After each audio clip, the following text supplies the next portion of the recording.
Welcome back, everyone, to the Culture Based Podcast. It's our last one of the year. I'm Dustin, he's Blake, and we are excited to wrap up this series with you today. The 6 building blocks of scalable teams, part 6, retain. We got them. Let's keep them. So want to remind you that we're here to help leaders know what they're about, show where they're going, and develop scalable teams to get them there. If you are listening, I would love for you to leave a 5-star rating and review on whatever platform you're listening to this on. If you are watching on YouTube, we're so glad that you're joining us here and would love for you to hit the thumbs up, subscribe, and ring the bell so that you're notified every time that we go live. You can find us on Instagram, YouTube, LinkedIn, Facebook, all that stuff at The Culture Base. Our LinkedIn is ticking up, so we'd love for you to connect with us there. And then if you are interested in talking with us at all about any of the topics that we've been discussing during this series or anything in our history of the podcast so far this year, you can go to theculturebase.com and get a free 30-minute strategy session with us, in which we would love to chat with you about. I know it seems like I'm rushing through this, but this is we got a lot of really great content today. Combined with the fact that I'm about 50% health right now. So just full transparency, there's going to be a lot of Blake talking, which is better for everybody anyway. But here we go. So let's get into this retaining thing. As we bring this series to a close, it's critical that you understand how to keep this building growing by keeping your best players on the team. We can have the rest of those building blocks in place, running smoothly. But if we let people slip out the back door, then we're destined for collapse. We didn't talk about this before we went live, Blake, but I feel like you're smart enough where I can throw you on the spot. Can you maybe just recap real quick the other 5 building blocks in like 10 seconds each or something like that, just to kind of bring people up to where we're at now if they haven't had a chance to listen to those episodes yet? Yeah, sure. So the first one is vision. You got to be able to know where you're going before you can show where you're going. So having a true vision that's worth following, that you understand the values, which takes you really into the culture piece. Part 2 is culture and making sure that you have the right values in place, that the environment that you're going to be building a team within that's going to be operating, this environment is where you bring people who fit this environment, right? Like we're out in the middle of the Arctic, the polar bear is who you want. The penguins are who you want. You're not looking for the dolphins, right? They're probably not kicking it there. They're looking warmer weather. So you're trying to find the right people. From that point, it's about, once you know all these things, who are you attracting? And it's the ability to come up with good strategy for how to attract the right people, and then how to deal with finding the right people once you have them there. And it sounds like, well, if the right people show up, you'll know they're the right people. That's not true. You have to excavate to get to know whether they're the right people or not. And so we talked about the strategies and the logistics of how to do that. Then we go from hiring to onboarding. This is such a crucial phase. So from that step 3 of attracting to step 4 of onboarding, how do you make sure that they don't have any cognitive dissonance, my favorite pull string word, cognitive dissonance, as far as what they thought they were getting, they aren't getting. They're getting buyer's remorse when you tell them what your company's all about and what your team's like and how they're going to fit in and how they're going to operate. And then they get there and it's nothing like that. That's buyer's remorse. We've all felt it. It's oversell, underdeliver. We can't be that way. Which means you have to preach in honesty what you're attracting people to, and then you have to deliver it well. Okay. And it's so important. This we're talking about retention today. It's so important in this hiring or this attracting and onboarding phase that you're doing the right things before you get to that. Yeah. And so as Blake was talking about these building blocks, they're all also kind of categorized together in what we call the clarity piece, the identity piece, and the amplification piece, or clarify, identify, amplify. And so those first 2 building blocks, vision and culture, that's part of the clarity piece, right? And then from there, we move on to the middle of the building blocks, and that's where we begin to identify who we need and what our team is going to look like, and we start to kind of put some skin on it a little bit. And then now in this last part, we're in the amplified. So the buildings of great culture are topped off by amplifying who you have on the team. And within this topper, there's 2 key elements. There's developing, which we talked about last week, and there's retaining. And so before we get into this, We're going to talk about strategy. We're going to talk about logistics. We're going to talk about distribution on how to do all these things. I do want to say real quick before we leave that this is our last one of the year. We are going to be taking a break, I believe, for the first week of January, and then we'll be back. I can't really remember. Either way, there'll be a week off, but whenever that falls. But I really do hope that y'all had an amazing Christmas and that you're looking forward to the new year as much as we are. So let's get into the strategy of how we retain our best people, Blake. Yeah. So strategy, this is, again, we are trying to set the timeline or how this is going to look visually when we're working with our team. And retention, man, there's a lot of parts to retention. And so this may feel a little scattered, but in this strategy section, there are really some key areas you need to think about, almost key topics, key themes that you need to look at in retention. Okay. So, first one really does have to do with values. If you're going to keep someone long term, you really have to consistently and continue looking, do they have the right values for the company? Okay. And 90 days, you can get pretty good and pretty close. But I think the more comfortable people get, the more honest people get. And so when they get comfortable, they start showing what they actually value, what they don't value. And so this is where we want to see what they value. And we're still following up with that. We're also looking at like just what are the things that they're into? What do they value at a high level? Like what's important to them? Is family really important to them?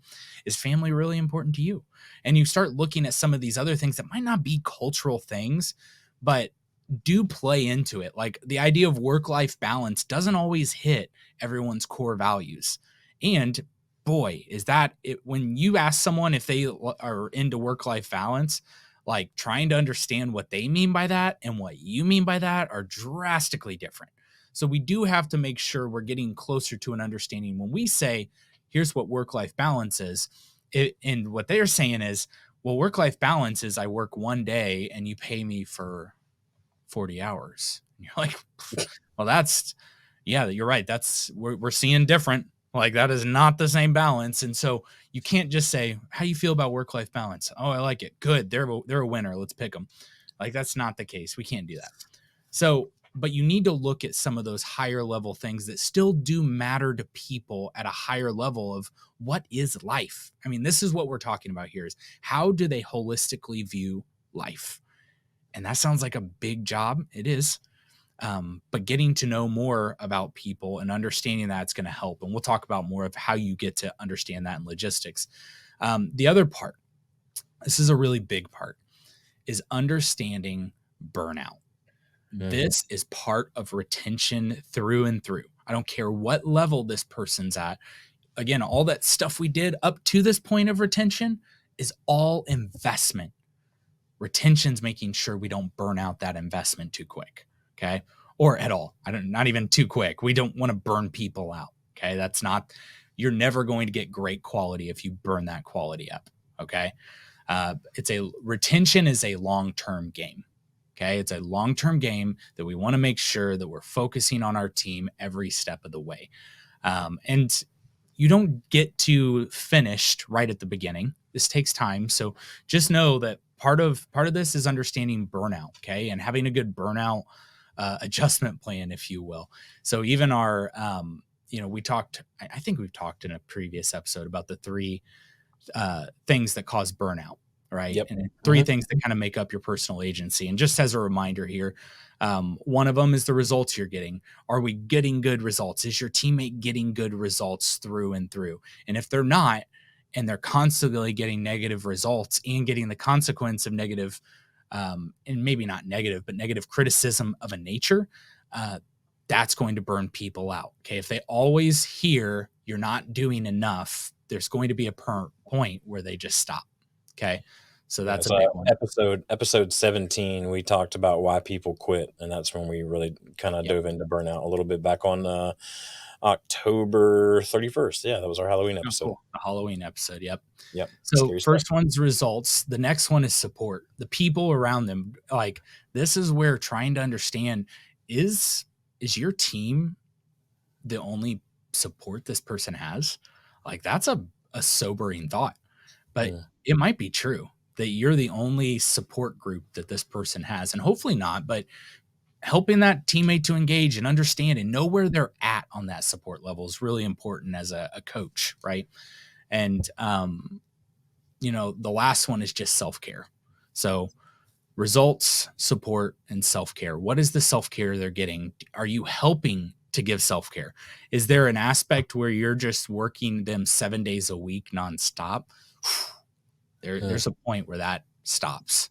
There's a point where that starts making costly mistakes that would have been better that they weren't working. Okay, I'm telling you, understanding that they'll get to a point where when any one of those gets off balance, they're going to come to that point. So anyway, that's a part of a strategy you got to look at is what's the burnout strategy? What's the ways you fight against burnout, right? We can't not talk about compensation. Even though compensation is not one of the largest reasons why people leave, it is still a reason. And we talk about it a lot more in terms of just permission to play. You've got to be where the market's at some point. Like you can be over the market, but being totally under the market, it's going to, even with great culture, it's still going to be hard to get people in if they can't make a living. Okay. If they can't survive, and it's not your job to make them survive. So I'm not even giving numbers. I'm not giving where you should be with anything. That doesn't even work when you cross state borders anyway, right? Everything's different. So I think you've just got to look at that compensation. And part of a good strategy is looking at other people in your industry. What are they paying? What's their strategy for this? The only thing I would caution is that your only retention strategy is compensation. I would just hesitate against that, because if that's all you got, that's all you're ever going to be able to manipulate by. And people will leave for just even another 50 cents. Okay. So compensation's pretty big. And identifying what's the right type of compensation plan. Yeah. Like, are you looking at those things, or are you just doing it the way it's always been done? I was just watching. There's a movie. It's kind of like the social network movie, but it's about Uber, and I think it's on Netflix. It's called Super Pumped. So it's not a movie actually. It's a like a short miniseries. But man, the guy, I can't remember the guy's name that's in it, but he's so good. It's the same guy that was like Third Rock from the Sun and 500 Days of Summer. Oh yeah. Yeah, Joseph Gordon-Levitt. That's it. Yeah. He plays a really great bad guy. Anyway, he plays the CEO of Uber. And when you see him interviewing people and convincing people to stay and stuff like that, it's always about the dollar. It's always about the compensation. And it's less about like the really toxic culture that was there in their early days when he was getting things going. And so what Blake's saying here, I think is super important, that compensation cannot be your only retention strategy. If it is, you don't have a retention strategy. Nope. You just got a heavy voice of manipulation. Yeah. Which, if you want to see what that looks like to the extreme, go watch Super Pumped on Netflix. I'm excited. I do want to watch that, actually. You should. It reminded me of you. I'm just kidding. The last thing I'll say in strategy for retention is just that it really is building block 5, which is develop your team. And having that strategy, like if you don't think that that's adding to your retention, then you're missing one of the top 3 reasons why people leave. So I cannot overstate how important it is to continue education, training plans, continue coaching, and not only take people to a certain point and stop. And this is what happens. I'm going to say this at a high level. A lot of times, here's what happens is we develop people to a certain point where they feel self-sustaining, because they're telling you, I got this, don't worry. I got this, don't worry. And you got a lot on your plate, so you listen to them. Problem is you're running your company or your team. They're not. Okay. And it's good to get that feedback, but if you just let go, they're going to get overwhelmed and not say a thing to you until they're so overwhelmed that what they say to you is, see ya.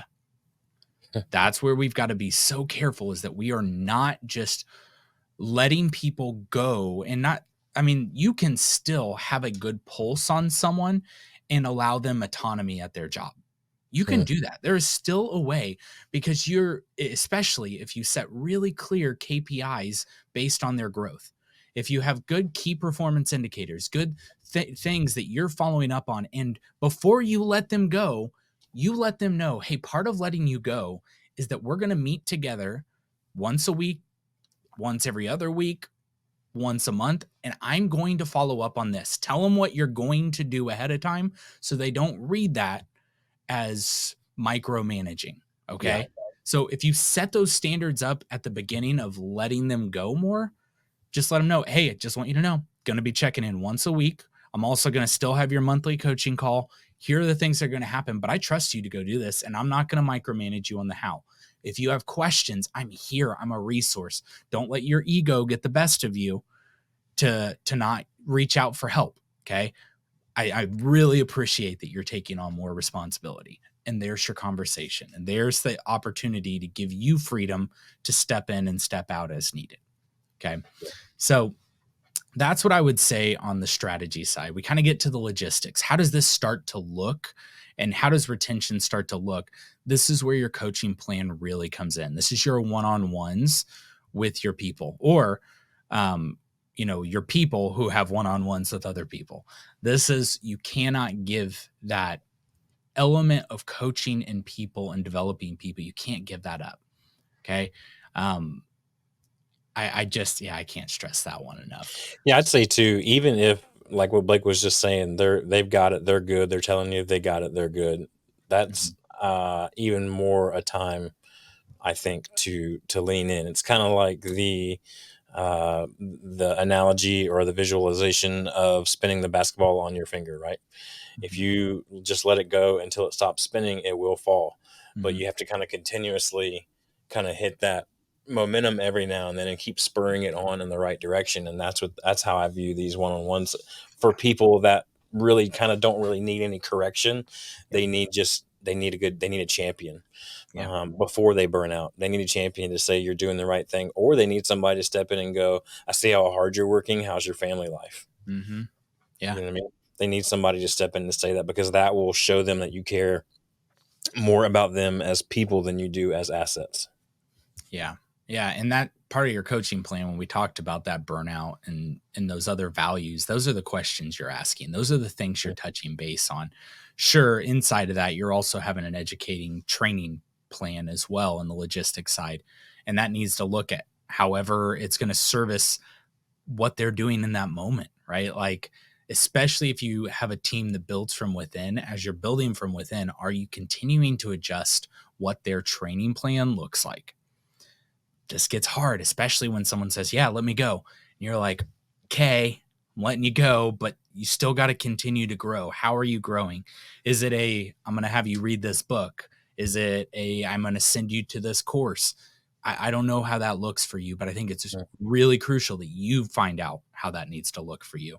And that is part of your retention plan, because when people feel built into, they feel that support, and their burnout is way less in that area. Okay. They want to show off. They want to show you what they're made of, and that's awesome. But MJ still was putting in the time to better himself. Michael Okay, so Jordan. we need to Michael Jordan. Thank you. I just want to make sure it's not Still, Michael Jackson. yeah. Still putting in the time to develop themselves. And then the other part here in the logistical side is coming up with a comp plan that works for you, and how to show the value of total compensation. This is one area that I think is, like, you really got to get to know the generation you're working with. They look at things so different, and how your comp plan looks so different between generations, because for some generations, you show this entire comp plan, right? Here's your salary. Like, let's just make this easy. You got $60,000 salary. Cool. Then you've got an aspect of compensation or some kind of profit sharing. Here's how much that is. Then we offer a vehicle to you. Here's how much that is per year. Then we offer health insurance and all these other benefits. It's not about tricking people. It's about educating people. Okay, educating what they're getting, because someone else will come in and you offer them 60,000. Someone else will come in and say, you know what, we'll give you 70,000. oh my gosh, what a percentage raise. But they don't have apples to apples to work from. And so by kindly communicating what that looks like and showing what a good one pager looks like of a comp plan or their total comp, it's going to be helpful for those things. And then the cultural aspect, you show that comp and then you say, like, you don't even need to say it, but don't forget about our culture. They're going to remember the culture and they're going to balance it on, okay, here's total comp, here's culture. There's no way I'm leaving for a job that makes a little bit more. And then especially if it's only 10,000 a year divided by 52, what's that look like, per week? Is that really worth leaving? So it's really just about educating in those times. I really could not stress how much educating your team, even financially educating your team, is a part of retention. So do you have any other things to say on logistics? No, I mean, you talked about education, training plans for sure, a little bit, and strategy. And I would just say partner with your people on these training programs and the continuing education. A lot of times I think we have a tendency as leaders or leadership of an organization to sit in a room and go, this is what our people really need. And it's kind of disconnected from what they might actually really need, but you're seeing it from your kind of ivory tower perspective, and they're seeing it on the ground, on the job, boots on the ground, kind of every day hustle and grind of the thing. So I think it's a big point of buy-in, and I really do think this is a big point of retention too, is that whatever continuing education plans that you're offering your team or you're training them on, that they have a certain amount of buy-in to those as well. And maybe it's something that you pick their ear on, and say, these are, 4 or 5 things that I think we could work on for you in continuing education or training. Which one excites you the most? Yeah. You know what I mean? And then just lean into that one first. You're going to get to the others, right?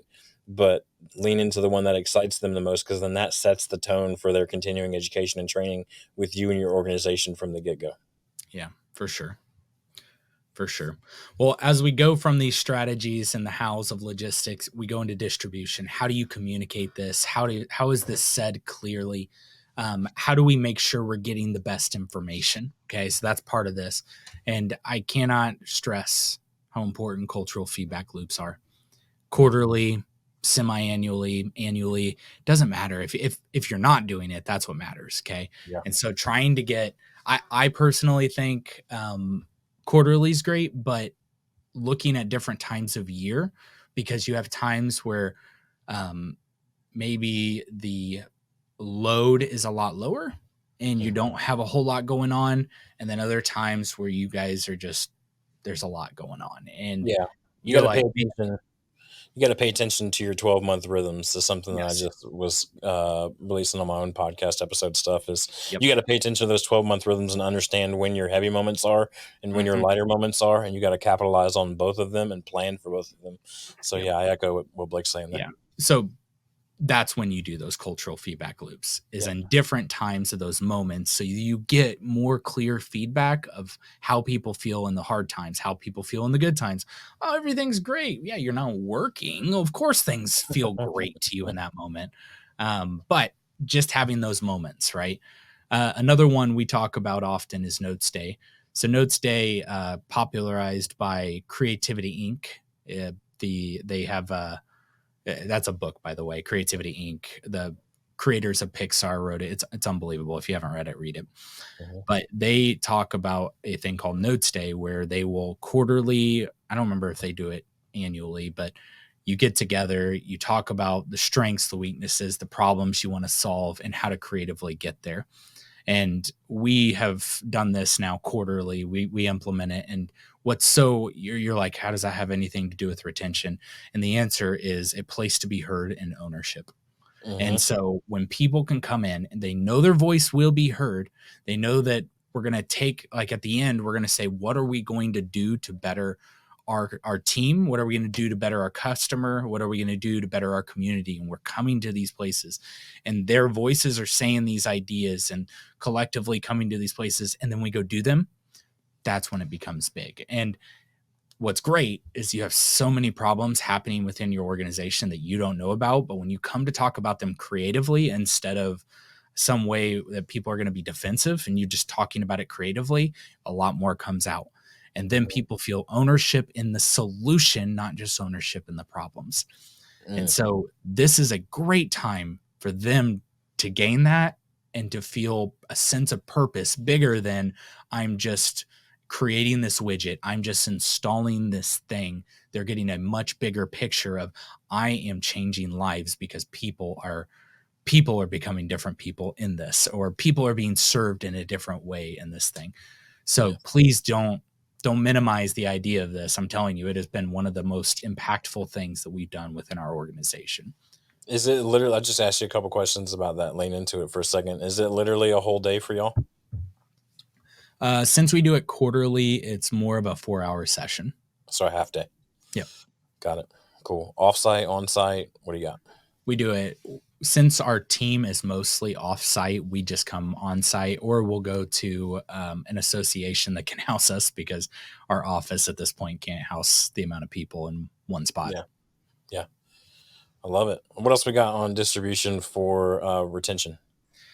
Having a way to monitor the burnout aspect. Like I talked about with those coaching plans, I don't think it's just something you can just say. I mean, it is, but I think there's more value in being able to get some kind of metric to identify where someone is, and they're feeling a results connection, feeling a support connection, and feeling the self-care connection.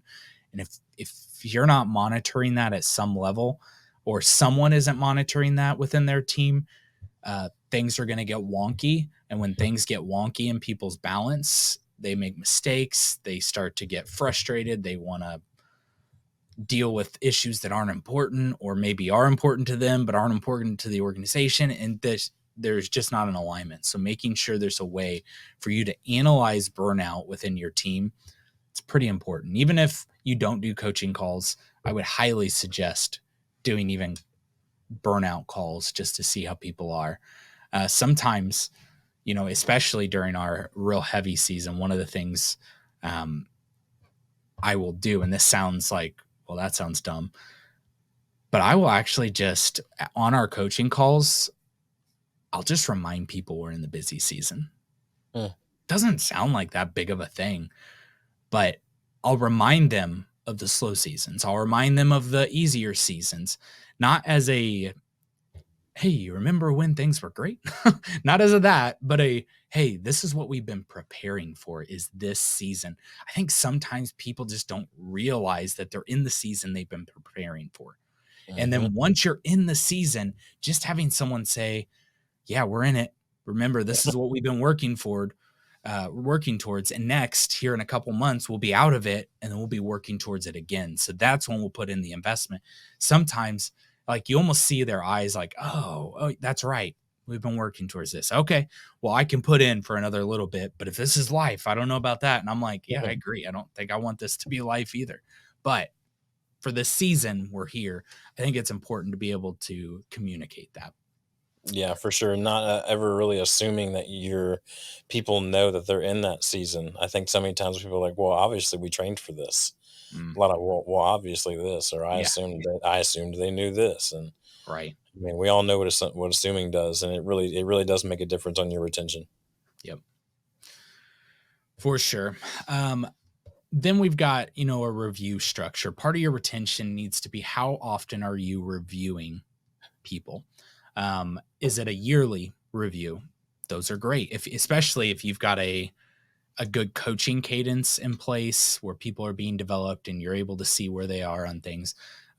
Being able to have a yearly is, at a minimum, you got to have a yearly review. Okay. And being clear on what that is too. Like, it doesn't always have to be a compensation thing. Like, our compensation happens throughout the year at different times when metrics are hit. So making sure you say, hey, this isn't always about compensation. Sometimes we'll have a review where a month ago you got compensation adjustment because of whatever metric. We're always going to stay within the right balance of where we're at. But yeah, sometimes there is comp, and you're talking about vision. You're talking about their how they feel the culture is, the things they feel like they need to get better at. And then you're giving honest, candid feedback of what you feel like their next step in growth looks like. But if you're not having any of this and you're just assuming that they're happy and, oh, they'll tell me when they want more money, you're allowing them to create the movie that you're supposed to be directing. Yeah, they're writing the And narrative. exactly. And you can't, not that they can't be a part of the narrative, but if You can't own it. something internal will happen with them, if they feel like they're the ones having to push all this, is what they'll say is they don't have a plan. And then we're back to vision. We're back to the problem of a foundational problem of not having vision in every aspect of this. Yeah, I think so. I think what you're saying is accurate, because so many times people just think that reviews are all about compensation. Mm-hmm. And I think there's so much more than that. One thing I would highly encourage you to is to measure against your culture values in those, especially if it's just a once a year thing. We've talked about this on previous episodes, that what you measure is what gets communicated as what's most important. And so if you're telling people that your value of outdoing and honor is most important, but you don't bring that up in your reviews, is it really important at all? And so I would make sure that you have a scoring system or a rating system or some type of standard that you're holding everyone to, including yourself, on these culture values as a part of your review structure. So that wraps up there's just loads of great content in this series. We've got some big plans on what we're going to be doing with the content from this series. So if you were journeying along with us over the past 6 weeks, congratulations, you're a pioneer with us. And we're gonna take this content of the 6 building blocks of scalable teams to another level in the new year. I can't wait to share more with you about those things. Our next episode will be episode 26. It will be after the new year, and I think it's the first week of January. So January 2nd would normally be our next episode. We will be off that week. We'll be back on January 9th with our first episode of 2024. We don't know what it is yet. We have lots of different ideas. We just got to settle on that. But it will be episode 26 on January 9th. Will be our first one of the new year. Thank y'all so much for being with us. Reminder, you can go to theculturebase.com and grab a free 30-minute strategy session with us in the new year as you're looking to implement some of these things that we've been talking about during this series or anytime during the podcast. Have an amazing new year. We'll talk to you in 2024 next time on the Culture Base podcast.